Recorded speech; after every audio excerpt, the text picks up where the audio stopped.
میں بہک سکوں یہ مجال کیا، میرا رہنما کوئی اور ہے۔ الحمدللہ رب العالمین والصلاة والسلام علی سید الانبیاء والمرسلین، اما بعد فاعوذ باللہ من الشیطان الرجیم، بسم اللہ الرحمن الرحیم۔ الحمدللہ الحادی پروگرام میں اللہ تبارک و تعالیٰ کی ذات اور صفات سے متعلق درس قرآن کا سلسلہ جاری ہے، اور صرف اس ایک موضوع کا ہی ہم انتخاب نہیں کریں گے، بلکہ کئی انشاءاللہ موضوعات جو قرآن عظیم میں اللہ تبارک و تعالیٰ نے خود بیان فرمایا اور ان سے متعلقہ آیات کا ذکر فرمایا، وہ تمام انشاءاللہ حتی الامکان موضوعات کو زیر بحث لایا جائے گا۔ ابھی جو ہم جس موضوع پر گفتگو کر رہے ہیں وہ اللہ تبارک و تعالیٰ کی ذات کے اعتبار سے ہے، اور اس میں بھی ایک پہلو ہم نے دیکھا کہ اللہ تبارک و تعالیٰ نے اپنی موجودگی کا احساس و شعور بیدار فرمانے کے لیے قرآن عظیم میں جو کچھ بیان فرمایا، ہم اس کے ایک مختصر سے حصے پر توجہ کر رہے ہیں، کیونکہ ویسے تو ہر آیت اللہ تبارک و تعالیٰ کی موجودگی کے احساس و شعور کو فراہم کرنے کے سلسلے میں ایک مؤثر دلیل ہے،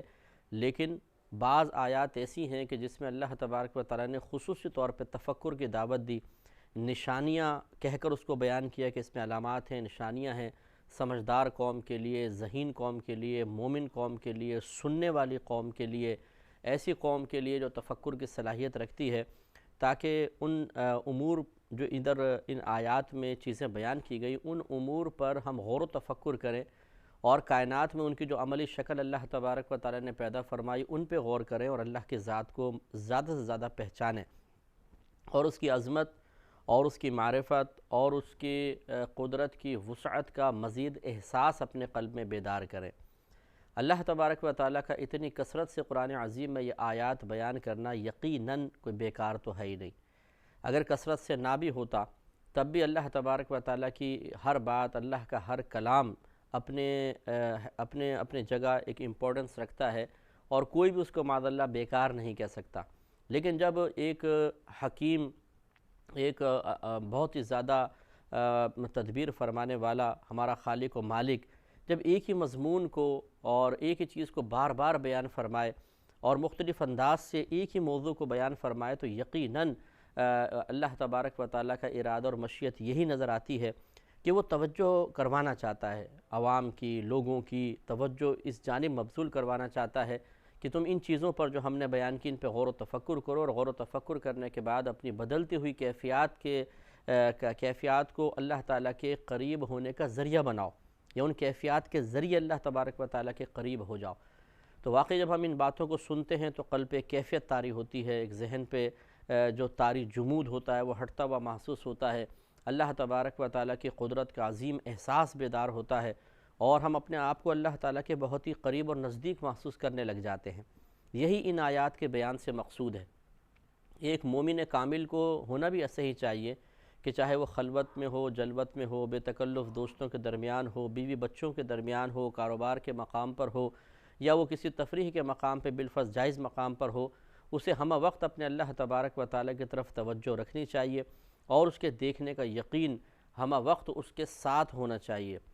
جب یہ اللہ کے دیکھنے کا یقین ہم سے ہٹے گا، جب اللہ تبارک و تعالیٰ کی طرف سے توجہ ہٹے گی، تب انسان مستیوں میں لگ جاتا ہے، نفس کی بات مانتا ہے، شیطان کی بات مانتا ہے، فاسد قسم کے خیالات اسے گھیر لیتے ہیں، اور پھر وہ اس کو غلط قسم کا پریکٹیکل کرواتے ہیں۔ لیکن اگر کوئی مکمل طور پہ اللہ تعالیٰ کی طرف ہمہ وقت متوجہ ہونے کی سعادت حاصل کر لے تو پھر یہ چیزیں یا تو ختم ہو جاتی ہیں یا بہت ہی معمولی قسم کی رہ جاتی ہیں۔ پھر اگر کوئی خطا ہوتی بھی ہے تو انسان فوراً توبہ کی سعادت حاصل کر لیتا ہے۔ اور یقینی سی بات ہے کہ اللہ تعالیٰ کی طرف مکمل توجہ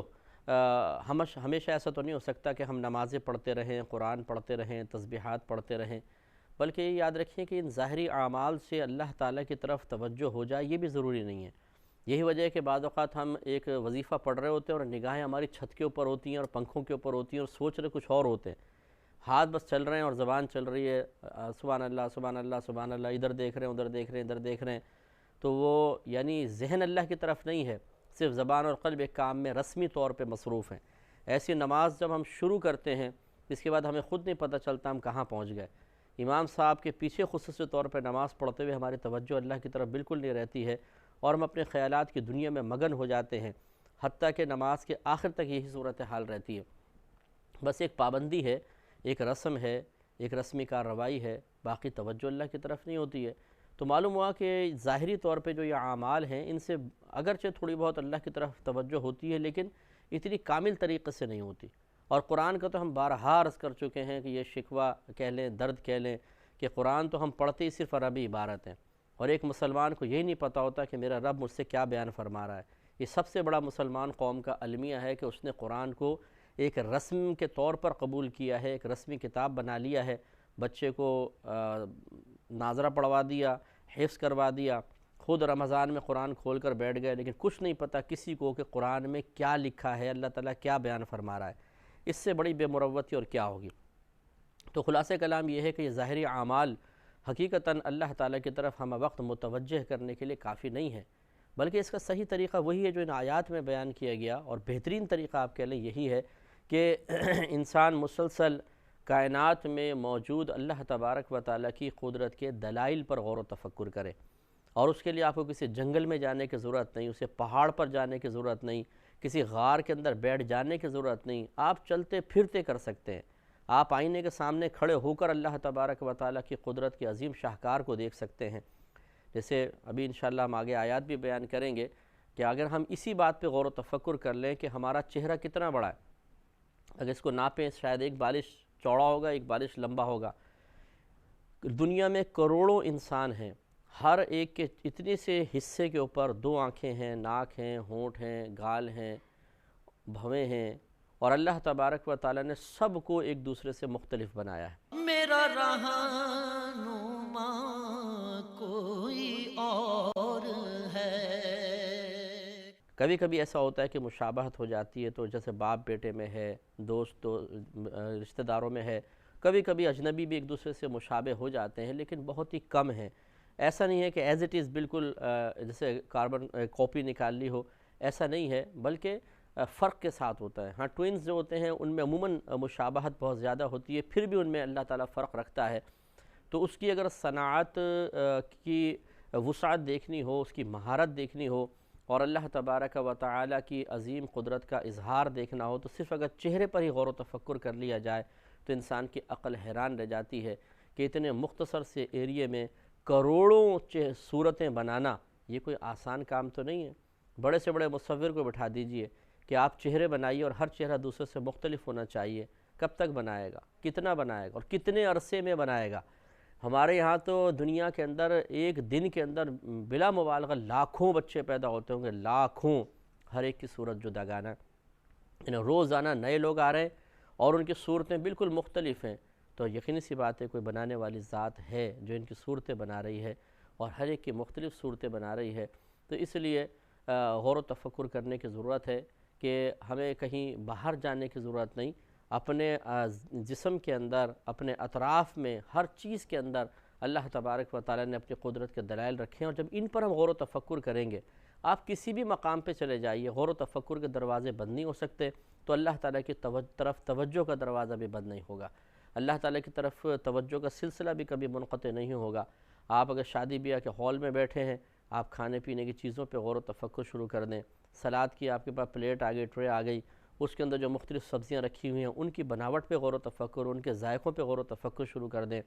اور جیسے ہم نے آپ کو چاول کا عرض کیا تھا، بریانی کی اگر پلیٹ آپ کے سامنے آ گئی ہے، ہم تو خالی بوٹیاں ڈھونڈنے کے اندر لگ جاتے ہیں، انہی بوٹیوں کے اندر اگر ہم چاہیں تو اللہ تبارک و تعالیٰ کی قدرت کی عظیم دلیلیں بھی تلاش کر سکتے ہیں۔ یہ کس طریقے سے ہڈی سے گوشت جڑا ہوا ہے، کچا ہے تو بے ذائقہ سا لگتا ہے اور جسم اسے قبول نہیں کرتا، پک جاتا ہے کتنا زبردست ذائقہ پیدا ہو جاتا ہے۔ پھر یہ جیسے ہم نے پچھلے پروگرام میں بھی عرض کیا، یہ کہاں کہاں سے چیزیں چلی تھیں، اگر آپ تھوڑا سا سوچنا شروع کر دیں، یہ گوشت کہاں ہوگا، کس گائے کے جسم کا ہوگا، کس مرغے کے اندر ہوگا، مرغے کس پولٹری فارم میں ہوگی، پھر یہ چاول کہاں سے چلے، پانی کہاں سے چلا، نمک، مرچیں، گرم مسالہ، اور یہ سب چیزیں کثیر مقدار میں ہوں گی۔ اگر کالی مرچیں نکالی گئی ہیں تو بوریاں بھر کر ہوگی، لیکن آپ کے سامنے تو اس میں سے 3-4 ہیں۔ اب اللہ تعالیٰ کی تقسیم، عظیم تقسیم دیکھیے کہ ان بوریاں بھری ہوئی کالی مرچیں، مثلا 1 لاکھ کالی مرچیں پڑی ہیں، اور اللہ کی تقسیم یہ ہے کہ ان میں سے 4 فلاں وقت میں فلاں شخص کے پاس فلاں شادی کے بیاہ کے تقریب میں پہنچنی چاہیے، اور پہنچیں گی اور پوری جگہ سے چیزیں چل کر پہنچ جائیں گی۔ ایسا نہیں ہے کہ کوئی ایسا معاملہ ہو کہ پیاز لیٹ پہنچ گئی اور باقی چیزیں آپ کے پاس پہلے آ گئی، نہیں، ہر چیز آپ کو جو بریانی کی ایک پلیٹ میں نظر آ رہی ہے، یقینی سی بات ہے یہ اللہ کی تقسیم ہے، اتفاقی طور پہ ایسا کچھ بھی نہیں ہو رہا۔ تو یہ معلوم یہ ہوا کہ اگر ہم چاہیں تو ہم وقت اللہ تبارک و تعالیٰ کے ان احکام پر عمل کر سکتے ہیں کہ ہر وقت غور و تفکر، ہر وقت غور و تفکر۔ آپ روڈ پہ جا رہے ہیں، جانوروں کے اوپر غور و تفکر آپ کر سکتے ہیں، بشرطے کہ آپ اسکوٹر نہ چلا رہے ہوں۔ اس میں اگر آپ جانوروں کو دیکھنے لگ گئے اور غور شروع کر دیا، ہو سکتا ہے ایکسیڈنٹ ہو جائے۔ آپ ویسے پیچھے بیٹھے ہیں، بس میں سفر کر رہے ہیں، کار میں سفر کر رہے ہیں، ڈرائیونگ نہیں کر رہے ہیں کیونکہ اس میں ہوشیار رہنا ضروری ہے، تو آپ تفکر کر سکتے ہیں۔ ڈرائیونگ کرتے ہوئے بھی آپ سوچ سکتے ہیں، تفکر کر سکتے ہیں، یہ کوئی تعجب کی بات نہیں ہے اور نہ کوئی مشکل ترین ناممکن کام ہے۔ اس طرح ہم وقت ہم اللہ کے ساتھ ہوں گے، جتنی انسان کی توجہ اللہ کی طرف ہوتی ہے اس پر اللہ تعالیٰ کی رحمتوں کا نزول اتنا ہی زیادہ ہوتا ہے۔ یہ میں نے پہلے بھی آپ کو عرض کیا کہ غور و تفکر ایک وہ عبادت ہے جس سے ہمارے مسلمانوں کی میجورٹی غافل ہے، حتیٰ کہ بہت معذرت کے ساتھ، پہلے بھی معذرت کی تھی، پھر کرتے ہیں کہ ناراضگی کا بڑا اندیشہ رہتا ہے کہ ہمارے مشائخ عظام اپنے مریدین کی تربیت کے سلسلے میں بھی اکثر اس چیز سے غافل نظر آتے ہیں۔ نماز کی پابندی کروا لیں گے، روزے کی، حج کی، زکوٰۃ کی تلقین، مزید گناہوں سے بچنے کی، یہ بھی بہت بڑی بات ہے، اس کا کوئی انکار نہیں کہ یہ بہت ہی عظیم کام ہے اور اس دور میں خصوصی طور پر۔ لیکن جب آپ ایک مرید کو کمال کی طرف لے کر جانا چاہتے ہیں، عروج کی طرف لے کر جانا چاہتے ہیں، تو پھر ان چیزوں پر اکتفا کافی نہیں ہے، بلکہ اسے ان چیزوں کے بعد اور بھی چیزیں درکار ہیں جس سے وہ اللہ تعالیٰ کے قرب کی منازل طے کر کے فنا فی اللہ کے مرتبے پہ فائز ہو سکتا ہے۔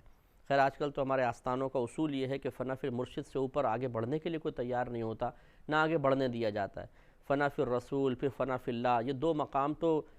کسی کو پتہ ہی نہیں کہ کیا ہے۔ فنا فی المرشد کا مقام سب کو پتہ ہے اور اسی کے اوپر مطلب پوری توجہ رات دن صرف کر دی جاتی ہے۔ ہمارے اکثر آستانوں کے حال یہی ہیں۔ تو پھر مرید کیسے نبی کریم صلی اللہ علیہ وسلم کی ذات میں اور آپ کی صفات میں فنا ہونے کی سعادت حاصل کرے گا؟ اللہ تبارک و تعالیٰ کی طرف کیسے، یعنی فنا فی اللہ جس کو ہم کہتے ہیں، اس راہ میں فنا ہونے کا تصور اسے کیسے حاصل ہوگا؟ ضروری ہے کہ اس طرف بھی توجہ کی جائے۔ میرا رہنما کوئی اور ہے۔ آیات کی طرف آتے ہیں۔ اللہ تعالیٰ نے سورہ روم آیت نمبر 22 میں 22ویں آیت میں ارشاد فرمایا، وَمِنْ آیَاتِهِ خَلْقُ السَّمَاوَاتِ وَالْأَرْضِ، اور اس کی نشانیوں میں سے آسمانوں اور زمین کی پیدائش ہے، وَاخْتِلَافُ أَلْسِنَتِكُمْ وَأَلْوَانِكُمْ،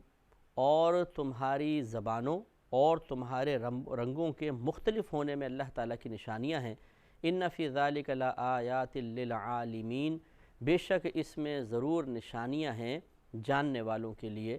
علم رکھنے والوں کے لیے۔ تو دیکھیں اس میں اللہ تبارک و تعالیٰ نے چند چیزیں بیان فرمائی۔ پہلی یہ کہ آسمانوں اور زمین کی پیدائش میں تمہارے لیے نشانیاں ہیں، اللہ تعالیٰ کی اس میں نشانیاں موجود ہیں، یعنی اللہ تعالیٰ کی قدرت کی نشانیاں، اللہ تعالیٰ کے وجود کی نشانیاں، اللہ تعالیٰ کے موجود ہونے کا احساس و شعور فراہم کرنے کے اعتبار سے آسمانوں اور زمین میں نشانیاں موجود ہیں۔ آسمان کی نشانی آپ دیکھیے کہ آسمان، جیسے بھی آگے آیت بھی آئے گی کہ اللہ تبارک و تعالیٰ نے آسمان کو بغیر کسی ستون کے کھڑا کیا ہوا ہے، اور اس میں آپ جب سے آپ پیدا ہوئے ہیں اس وقت سے لے کر آج تک آپ اس کو ملاحظہ فرما رہے ہیں، آپ اس میں کوئی خستہ حالی نہیں دیکھیں گے، اس کے اندر کہیں ٹوٹ پھوٹ نہیں دیکھیں گے، کہیں خرابیاں نہیں دیکھیں گے۔ جیسا آسمان آپ کو بچپن میں نظر آیا تھا آج تک ویسا ہی آسمان ہے۔ تو بغیر ستون کی اتنی عظیم چھت کا قائم کرنا جو لازم سی بات ہے کہ، اور اس میں اتنے بڑے بڑے سیارے گھوم رہے ہیں، اور ہم بھی خود مطلب خلا کے ایک آسمان کا ہی حصہ ہے، گلیکسی کا حصہ ہیں، تو آپ خود سوچئے کہ یہ کیا بنانا کوئی آسان ہے؟ کیا یہ اتفاقی طور پہ سارا نظام معرض وجود میں آیا؟ یقینی سی بات ہے کہ نہیں۔ پھر آسمان پہ سورج ہے، چاند ہے جو ہمیں نظر آ رہے ہیں، اس طرح ستارے ہیں، کیسے یہ رکے ہوئے ہیں، نیچے کیوں نہیں گر جاتے، ٹوٹ کیوں نہیں جاتے ہیں؟ ان کی چمچماہٹ، ان کی روشنیاں ہمیں جو یہاں تک نظر آ رہی ہیں کہ یہ وہاں پر کتنے بڑے ہوں گے اور کتنے زیادہ روشن ہوں گے کہ زمین پر موجود ہم ہزاروں میل دور سے ان کو دیکھتے ہیں تب بھی ان کی روشنی ہم تک پہنچ رہی ہے، ہم ان کو روشن دیکھ رہے ہیں۔ تو یقینی سی بات ہے کہ ہماری نگاہ کی تیزی کا کمال نہیں ہے، ورنہ وہ تو ہم یہاں سے دیکھتے ہیں تو 1 میل دور کی چیز نظر نہیں آتی صحیح طریقے سے۔ اس کا مطلب یہ ہے کہ وہ اللہ تبارک و تعالیٰ کا کمال ہے کہ اللہ نے ان کو اتنا بڑا بنایا ہے، اتنا بڑا بنایا ہے کہ ہزاروں میل دور کھڑے ہو کر بھی ہم دیکھتے ہیں تو ہم ان کو دیکھ پاتے ہیں اور ان کی روشنی کو محسوس کر لیتے ہیں۔ اب آپ خود سوچئے کہ جس نے یہ آسمان بنایا وہ ذات کتنی عظیم ہوگی، اتنی بڑی بڑی جس کی مخلوقات ہیں، اتنی عظیم مخلوقات ہیں، خود اس ذات کا کیا عالم ہوگا۔ اور اسی طریقے سے زمین کو آپ دیکھ لیجئے، زمین میں دریاں ہیں، پہاڑ ہیں، درخت ہیں، چرندے پرندے درندے، یہ تمام چیزیں جو ہیں ہمیں تفکر کی دعوت دے رہی ہیں کہ اس میں اللہ تبارک و تعالیٰ کی یقیناً اللہ تعالیٰ کی قدرت کی، اللہ کے وجود کی نشانیاں موجود ہیں۔ ان تمام چیزوں کو دیکھنے کے بعد ہم یہ کہنے پر مجبور ہو جائیں گے کہ یقیناً اس نظام کا ایک بنانے والا ہے، ایسا نہیں ہے کہ اتفاقی طور پہ نظام چل رہا ہو۔ کس طرح ہواؤں کا نظام آپ دیکھیے، بارش کا نظام دیکھیے، مختلف جو 4 موسم رکھے ہیں، سردی، گرمی، خزاں، بہار، ہر موسم کے اندر علیحدہ پھل، ہر موسم کی علیحدہ سبزی، ہر موسم کے علیحدہ اس کی کیفیات، اس میں علیحدہ لباس اختیار کرنا، اس کے علیحدہ اس موسم کی ریکوائرمنٹ، یہ سب کچھ یقینی سی بات ہے کہ سسٹمیٹک طریقے سے جو کام ہو رہا ہے تو یہ ویسا نہیں ہے کہ اتفاقی طور پہ ہو جائے، یقیناً ایک ذات ایسی ہے جو اس کو کنٹرول کر رہی ہے۔ اگر ہم اپنے اعتبار سے دیکھیں تو شاید ہم یہ کہیں گے کہ بہت بڑی ٹیم ہے جو اس کو لے کر چل رہی ہے، لیکن ٹیم کا کسی اتنے بڑے نظام کو لے کر چلنا کیا کمال؟ کمال تو ہمارے رب کا ہے کہ وہ تنہا یکتا ہے اور پورے اس نظام کو نہ صرف کنٹرول کر رہا ہے، ہم وقت دیکھ رہا ہے، کسی طرف سے اس کی توجہ ہٹتی نہیں۔ یہ ہمارا دعویٰ ہے کہ اللہ تعالیٰ سب کی طرف کامل طور پہ متوجہ ہے، اور اس کی زبردست دلیل، ہمیں نقلی دلیل کی ضرورت نہیں ہے۔ آپ عقلی لحاظ سے دیکھ لیجئے کہ اگر اللہ تبارک و تعالیٰ ایک جانب متوجہ ہو کر ہماری مثل دوسری جانب سے غافل ہو جاتا تو دوسری طرف کا نظام بگڑ جاتا، کیونکہ ایک جگہ نہیں ہے، کروڑوں مقامات ہیں، کروڑوں جہتیں ہیں، سمت ہیں، یعنی اس اعتبار سے کہ ایک چیز ادھر ہے، کدھر ہے، کدھر ہے، کدھر ہے، کدھر ہے، تو اب ہر طرف توجہ اگر نہ ہو تو ایک طرف توجہ کی وجہ سے دوسرا نظام بگڑ جائے گا، اور دوسری طرف توجہ کی وجہ سے اس طرف کا نظام بگڑ جائے گا۔ اس سے معلوم ہوا کہ ہمارا خالق و مالک جس نے زمین اور آسمان کو پیدا فرمایا ہے، اس نے اس میں بے شمار اپنی قدرت کی نشانیاں بھی رکھی ہیں۔ ہمیں چاہیے کہ ان پہ غور و تفکر کریں اور اللہ تعالیٰ کی عظمت کو پہچانیں۔ اب ہماری زمین کتنی بڑی ہے، اگر آپ تھوڑا سا غور و تفکر فرمائیں تو جس علاقے میں آپ رہتے ہیں شاید اس علاقے کے تمام حصوں میں بھی آپ نہیں گئے ہوں گے، بلکہ دیکھے بھی نہیں ہوں گے۔ مجھے اچھی طرح یاد ہے، میں جس علاقے میں رہتا ہوں بچپن سے لے کر جوانی تک ہم ایک ہی علاقے کے اندر رہے ہیں، اور میں نے اس علاقے کی تمام گلیوں کو ابھی تک نہیں دیکھا ہے۔ مجھے نہیں پتہ ان گلیوں کے اندر کون کون رہتا ہے، ان گلیوں کے اندر کس کس کے گھر ہیں، ان گلیوں کے اندر کیا کیا چیزیں موجود ہیں۔ بس جہاں جہاں ہمارا لمیٹڈ گزرنا ہوتا ہے چند گلیوں سے، وہ ہمارے ان کی معرفت حاصل ہوتی ہے، باقی اتنا بڑا علاقہ ہے ہمیں کیا پتہ۔ تو جب ایک علاقے کے اندر ہم ابھی تک نہیں گھومے اور اتنے سالوں تک وہاں رہنے کے باوجود پوری دنیا کیا دیکھیں گے، اور اتنی بڑی دنیا ہونے کے باوجود پھر ہم یہ سمجھتے ہیں کہ اللہ تعالیٰ یعنی پوری دنیا کا نظام اللہ تعالیٰ کے ہاتھ میں ہے۔ اور اس سے پہلے کہ میں تھوڑی بات عرض کروں، پہلے یہ غور کر لیں کہ جب یہ دنیا اتنی بڑی ہے ہم نے آج تک نہیں دیکھی، تو وہ سیارے جو زمین سے ہزاروں گنا بڑے ہیں وہ کتنے بڑے بڑے ہوں گے آپ اندازہ کریں۔ اور اس کے بعد پھر ایک مسلمان کے دل میں یہ خیال کا بیدار ہو جانا کہ شاید اللہ تعالیٰ ہمیں بھول گیا ہے، شاید اللہ تعالیٰ کی توجہ ہماری طرف سے ہٹ گئی ہے، شاید اللہ کے خزانوں میں کوئی کمی آ گئی ہے، معاذ اللہ ثم معاذ اللہ، تبھی ہماری تنگ دستی دور نہیں ہو رہی، ہمارا کاروبار ترقی نہیں کر رہا، ہمارے بچوں کی شادی نہیں ہو رہی۔ وجہ یہی ہے کہ ہماری سوچوں میں تنگی پیدا ہو گئی ہے، ہمارے ذہنوں کے اندر زنگ لگ گیا ہے۔ جب قوم غور و تفکر کو چھوڑ دیتی ہے تو اسی طریقے کی احمقانہ حرکات کا صدور ہوتا ہے کہ ساری اللہ کی نعمتیں ہمارے پاس ہیں، قدرت کے عظیم دلائل ہمارے پاس ہیں جو ظاہر کر رہے ہیں کہ وہ ظالم نہیں ہے، وہ کنجوس نہیں ہے، اس کے خزانوں میں کمی نہیں ہے، اس کی قدرت محدود نہیں ہے بلکہ بڑی وسعت رکھتی ہے، لیکن یہ ننھا سا انسان بیٹھا ہوا بڑی بڑی باتیں کر رہا ہوتا ہے، اللہ تعالیٰ کے خلاف باغیانہ جملے کہہ رہا ہوتا ہے، اور یہ سمجھ رہا ہوتا ہے کہ میں ان جملوں کے کہنے میں حق بجانب ہوں۔ یہ غلط طریقہ ہے، ہمیں سوچنا چاہیے، اللہ تبارک و تعالیٰ کی قدرت کے دلائل پہ غور و تفکر کرنا چاہیے، تو انشاءاللہ ہم شکوہ شکایت سے بھی ہمیشہ کے لیے محفوظ رہیں گے، اور اللہ کے قرب کی برکت سے انشاءاللہ ہمیں مزید برکات سے مستفید ہونے کا موقع ملے گا۔ اللہ تعالیٰ سے دعا ہے کہ رب کریم ہمیں اس عبادت کی ادائیگی کی بھی توفیق عطا فرمائے، آمین۔ وآخر دعوانا ان الحمدللہ رب العالمین۔ میں بہک سکوں یہ مجال کیا، میرا رہا